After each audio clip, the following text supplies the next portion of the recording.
On the night of April 14th, 1865, John Wilkes Booth assassinated President Abraham Lincoln as he watched a play at Ford's Theater in Washington, D.C. Booth walked up behind Lincoln, shot him in the head, and leapt onto the stage. Being true to the actor he was, Booth shouted, "Sic semper tyrannis," the Latin phrase and Virginia motto meaning thus always to tyrants. Booth fled Washington and made his way into southern Maryland, where Confederate sympathizers aided him in his escape. Booth then crossed the Potomac River and landed in Virginia in King George County near Upper Mackinac Creek. Booth then headed to Bowling Green, where Colonel John Mosby and his troops were camped, and on April 24th, Booth took refuge at the Garrett Farm near Port Royal. During all of this, the Federal Army had launched an intense manhunt for Booth and his accomplices. The government offered a $100,000 reward for information leading to the arrest of Booth, the equivalent of about $1.8 million today. On April 26, federal soldiers trapped Booth and his accomplice, David E. Harold, in a tobacco barn on the Garrett Farm. Harold surrendered. Booth, however, remained inside and refused to come out. The soldiers set the barn on fire, and as Booth moved about inside, Sergeant Boston Corbett shot him in the neck. Booth died a few hours later. A military tribunal found Mary Surratt, Lewis Powell, David Harold, and George Atzerodt guilty of conspiracy to kill Lincoln and hanged them on July 7, 1865. The tribunal handed down prison sentences to 4 other conspirators. Those are the official events, but as an old friend of mine used to say, you can't trust the government, you can't believe the news, and the history books are full of crap.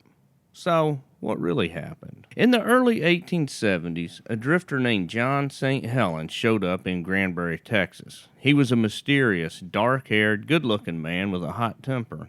He worked as a bartender, and most thought he had way too much money for his line of work.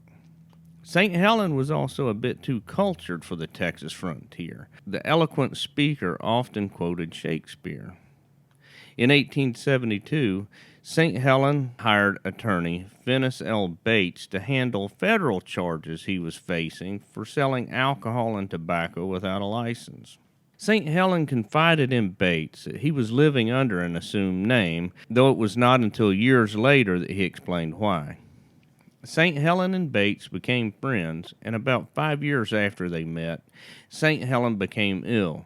His sickness worsened until death seemed imminent.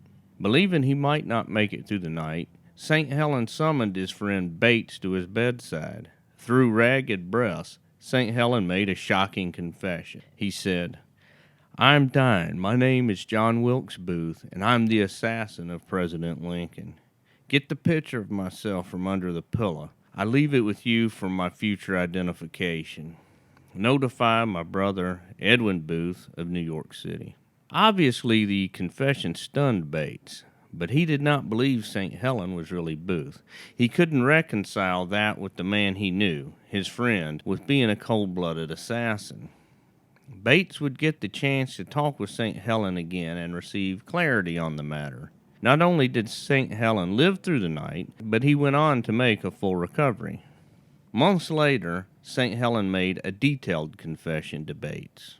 According to St. Helens, he had acquired over $20,000 in gold during his stage acting days. He had deposited this money in various banks, some in Canada. He used this money in the Lincoln kidnapping plot and later for his escape after the assassination. St. Helens implicated Vice President Andrew Johnson in the plot and, in fact, claimed that Johnson had urged him to kill Lincoln after Lee surrendered. It was Johnson who told him where Lincoln would be, and it was Johnson who arranged his escape from the city.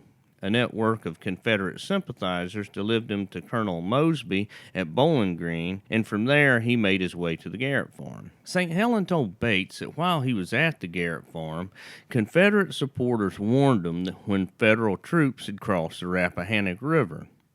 He hid in the woods and was not present when the soldiers surrounded the tobacco barn.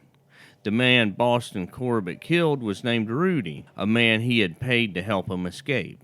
Rudy had dark hair and a similar build, and he also had a check from Booth for $60, Booth's letters, and a picture of Booth. These items, similar physical appearance, and a rabid desire to see the president's assassin apprehended, led to the misidentification of the dead man. Having injured his leg after leaping onto the stage during the assassination, St. Helen was easily able to disguise himself as a wounded Confederate soldier, and he made his way west, relying on the sympathy of folks along the way. He headed through West Virginia and crossed the Big Sandy River into Kentucky. He continued west across the Mississippi River, eventually going as far as the Indian Territory, where he remained at different places, hiding among the Indians for about 18 months. He went on to San Francisco, where he met his mother and brother, and then to Mexico, before finally settling in Texas under the name John St. Helen. St. Helen offered his confession to Bates because he wanted to set the record straight. He was troubled that the authorities hanged Mary Surratt.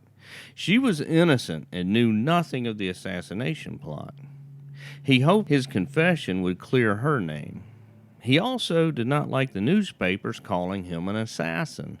St. Helen swore he was not a callous, evil man, and he took no pleasure in the killing of Abraham Lincoln. He feared that after the Confederacy fell, the Union would mete out harsh punishment against the South and confiscate land and property from its citizens. He believed if Andrew Johnson, a Tennessean, assumed the office of president, the Southern states would fare better in the aftermath of the war. Once the cat was out of the bag and St. Helen had revealed his true identity, he left for Colorado. Bates informed the War Department that Lincoln's killer was still alive, but nothing ever came of it. Fast forward to 1903. Bates had moved to Memphis, Tennessee, and St. Helen's whereabouts were unknown. That is, until a man named David E. George committed suicide in Enid, Oklahoma. The Encyclopedia of Oklahoma History and Culture says the following. At approximately 10:30 a.m. on January 13, 1903, in the Grand Avenue Hotel in Enid, the screaming of a guest who had occupied room number 4 for 3 or 4 weeks brought others to his side. David E. George was soon dead. A doctor diagnosed the cause of death as self-administered arsenic poisoning. Later, it was told that the deceased had purchased strychnine that morning at a local drugstore. The body was taken to Penniman's Furniture Store, also a funeral home. A coroner's jury soon heard stories about the strange, locally unknown man. He was a house painter who did not know how to paint, who always had access to money but died penniless, who frequented bars and loved alcohol, who often quoted Shakespeare, and who knew no one but was known by many outside Enid, who was quoted as saying, "I killed the best man that ever lived." After George was embalmed, he was placed in a chair in the window of the furniture store/funeral home so that the public could view him, and a photograph was taken. It was believed that he had a remarkable likeness to Booth, and that his leg had been broken above the right ankle, the same break that Booth had suffered in jumping from Ford's theater balcony. Just as public interest was beginning to fade, Finis L. Bates from Memphis, Tennessee arrived in Enid. Bates identified the body as his old friend, John St. Helen.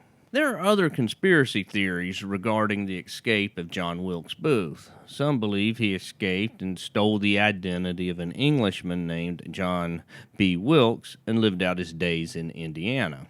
Booth's distant relatives had long heard rumors of Booth's escape handed down through the family for generations and went to court to have Booth's body exhumed and tested. A judge ruled against the family. But the cover-up does not end there. The man killed in the Garrett barn underwent an autopsy. The coroner removed several vertebrae from the body, and these are on display at the National Museum of Health and Medicine in Washington, D.C. The museum has rejected requests by the Booth family to have DNA extracted from the vertebrae. I wonder why. It almost makes me think that the government knows that it got the wrong man.